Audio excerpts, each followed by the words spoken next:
The capital is under siege. December 2025.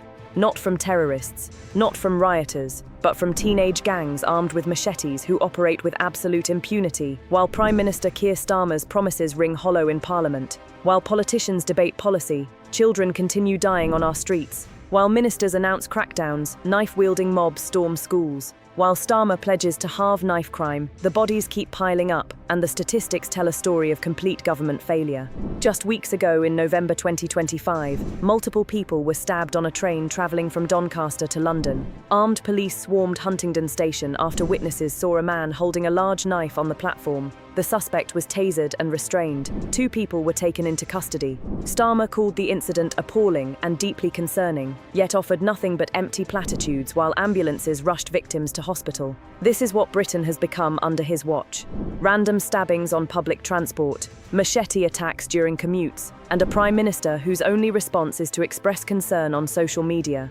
Earlier this year, in July 2025, the nation watched in horror as 2 teenagers were sentenced to life imprisonment for one of the most brutal murders London has witnessed. 14-year-old Kellyanne Bokassa was stabbed 27 times with machetes on a 472 bus in Woolwich in broad daylight in January. Passengers screamed as the child collapsed in the aisle, crying, "I want my mum," before dying at the scene. His killers, boys aged 15 and 16, both with previous convictions for knife possession, both linked to the Woolwich Dockyard gang. They walked free despite prior offences, they obtained weapons, they hunted a child on public transport, and Starmer's government had no answer for how this was allowed to happen. But real quick, before we dive deeper into this crisis, let's be brutally honest. Mainstream media won't give you the full picture. That's why we built British Front Media to deliver unfiltered truth without corporate sanitisation. If you want real reporting on the issues destroying Britain, subscribe to our channel. Your subscription actually keeps independent journalism alive. Reason number 1, Keir Starmer's flagship knife crime mission is failing spectacularly, and the latest statistics prove it. When Starmer became Prime Minister in July 2024, he made one of his boldest pledges: halve knife crime within a decade. He leaned heavily on his credentials as former Director of Public Prosecutions, promising a comprehensive strategy combining prevention and punishment. He launched the Young Futures programme. He banned zombie knives and ninja swords. He threatened tech executives with criminal sanctions. He promised £100 million for youth intervention. 18 months into his government's tenure, what has actually changed? The year ending March 2025 saw approximately 53,000 knife offences across England and Wales. That's barely down from previous years despite all the fanfare. London recorded around 15,000 knife crimes in 2023-24, nearly matching the devastating peak of 2019-20. As we approach the end of 2025, the numbers remain stubbornly high while Starmer tours the country making announcements about everything except the blade epidemic destroying young lives. Metropolitan Police recorded the highest knife crime rate in the country at 182 offences per 100,000 population in the year ending March 2025. That's 6 times higher than rural areas like Cumbria. But here's what really exposes Starmer's failure. 8 out of 10 teenage homicide victims in 2023-24 were killed by knives, the highest percentage in a decade. Think about that. After all the speeches, all the legislation, all the bans, teenagers are dying at historic rates. Across Britain, knife crime is up nearly 80% since 2015. Last year alone, 10 teenagers were fatally stabbed in London, following 18 murders in 2023. The government claims knife murders dropped 18%. They parade surrender schemes, boasting nearly 60,000 blades collected. In August 2025, Starmer posted on social media celebrating that knife robberies are down in the hardest-hit areas and over 1,000 weapons taken off our streets in July. But these are meaningless vanity metrics when children are still being hunted on public transport, when primary schools become battlegrounds, when train passengers are stabbed during their commutes. Starmer's mission to halve knife crime isn't just stalling after 18 months in power. It's collapsing in real time while he deflects blame and changes the subject. Reason number 2. Organised blade mobs are operating with military precision and police remain powerless to stop them. Just this past June 2025, a gang of at least 50 youths armed with knives and machetes stormed Elm Park Primary School in Havering during a 16th birthday party. What residents described as 2 hours of utter mayhem unfolded as 2 teenagers were stabbed and the violence spilled onto residential streets. Families watched in horror as the mob fought outside their homes. 3 suspects were arrested on suspicion of assault on emergency workers after they attacked responding police officers. One mother reported her 15-year-old daughter was attacked again on a train while fleeing because the fire exit at the school wasn't accessible. This wasn't random chaos. This was organized. This was planned. This was a coordinated attack by dozens of armed teenagers who knew exactly what they were doing. And this happened in June 2025, a full year into Starmer's government, nearly 12 months after he took office, promising to crack down on knife crime. The security that was supposed to be in place, non-existent. The safety measures failed completely. The police response? They arrested 3 kids after the damage was done, while 47 others melted away into the night. Earlier in January 2025, at the start of Starmer's first full year as Prime Minister, New Year's revelers witnessed a group of men fighting with machetes at 4 a.m. on Oxford Street outside Bond Street Underground Station. One man, aged 25, was rushed to hospital with a stab wound. Eyewitnesses described the attack as terrifying, with people screaming and running in panic. This is Oxford Street, one of the most iconic shopping destinations in the world, and machete gangs are openly brawling there during holiday celebrations while police scramble to respond after the fact. Back in July 2024, just as Starmer was entering office, multiple machete brawls erupted in the streets of Southend, Essex, just 40 miles from central London. Families enjoying warm weather at the seaside witnessed gangs wielding long blades fighting in front of children in broad daylight. One person was stabbed. Others suffered serious injuries requiring air ambulance evacuation. 8 arrests were made, but footage showed the fighting continuing for extended periods with security officers and families nearby completely helpless. These aren't isolated incidents scattered across years. These are attacks that have occurred throughout 2024 and 2025 under Starmer's watch. The pattern is undeniable. Large groups of armed youths, coordinated attacks, overwhelmed police, minimal consequences. And while this carnage unfolds month after month, where is Keir Starmer? Posting on social media about weapons surrendered while ignoring the organised blade mobs that continue terrorising communities. Reason number 3. Starmer's tough talk on consequences is complete fiction and criminals know it. In June 2025, Starmer told LBC, "We have to get in earlier and there has to be clearly consequences for those carrying knives. It's too inconsistent." This statement came 6 months after Kellyanne Bokassa's murder and a full year into his government. Consequences. Let's examine the reality.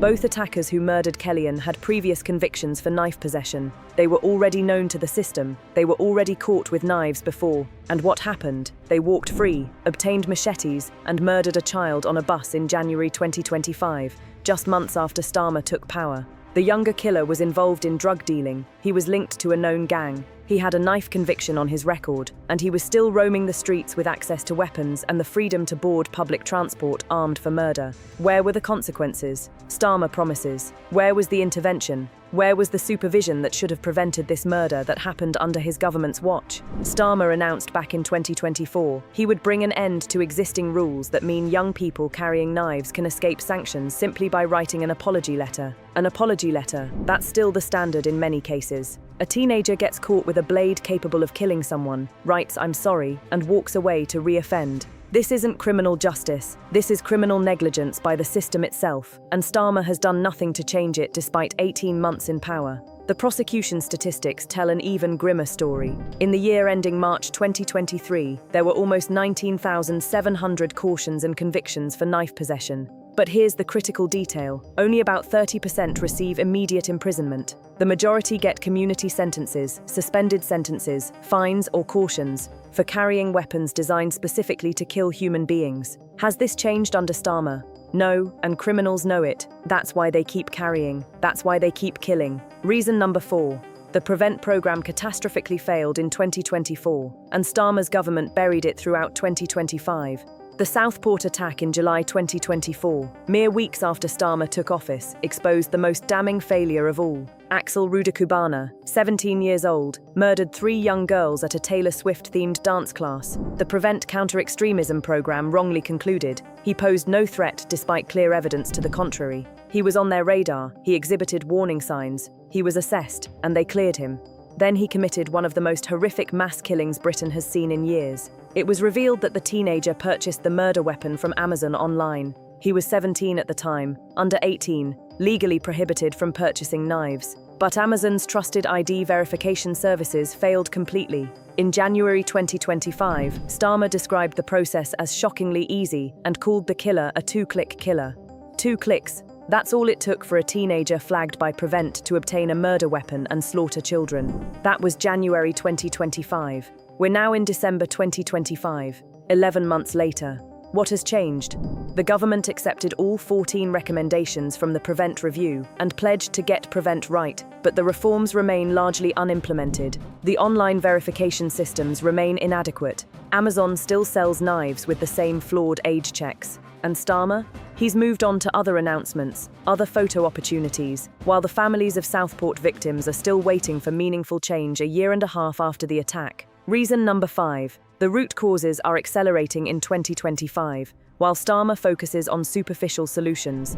The rise in knife crime continues to be driven by social inequality, gang activities, and reductions in youth services. These aren't new revelations. These factors have been documented for years. Yet what has Labour done since taking power in July 2024? Youth service funding remains chronically short-term and inadequate. Youth services still rely on grants typically allocated for only 18-month to 2-year periods, leaving little space for planning ahead. This was true before Starmer. It's still true 18 months into his government. In January 2025, just months into Starmer's tenure, a reformed knife carrier named Rhys explained to reporters how gangs groom young people, befriending them, showering them with money and gifts, then threatening their families if they try to leave. His best friend, 17 years old, was stabbed and died in his arms. "I had my fingers in his chest trying to stop the blood," he told reporters. This is the reality of knife crime in 2025. These are the lives destroyed while politicians argue about legislation. Also in January 2025, London Metropolitan University criminologist James Alexander declared that children killing children is now the new normal.